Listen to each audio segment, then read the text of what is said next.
मुझे करना होता, मैं इतना कुछ तामझाम नहीं करता। मैं यहाँ पर सीधा-सीधा क्या समझता मैं आपको बताता हूँ। मैं यहाँ पर ये देखता कि भाई ए किसी काम को 18 दिनों में कर सकता है, बी किसी काम को 32 दिनों में कर सकता है। हम उनका एलसीएम लेते हैं, यहाँ पर उनका एक तरीके से एफिशिएंसी आ जाता है।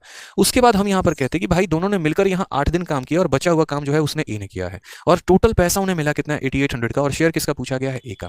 यानी अगर आप नंबर लाइन से देखोगे तो ए जो है वो शुरू से लेकर लास्ट तक काम कर रहा है, ठीक है, और बी ने कितना दिन काम किया है, मात्र 8 दिन काम किया है। तो अगर हम पूरे काम में से बी के काम को निकाल दें तो जो भी बच जाएगा वो किसका काम होगा, ए का काम होगा ना।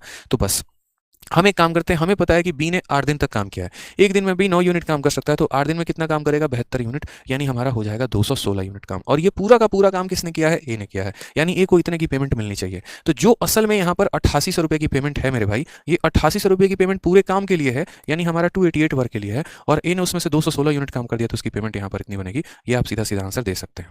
तो शॉर्ट पे शॉर्ट आप कर सकते हैं, वो आपके ऊपर डिपेंड करता है कि आप किस तरीके से सवाल को बनाना चाहते हैं। 4 से आप काटेंगे तो 72 बार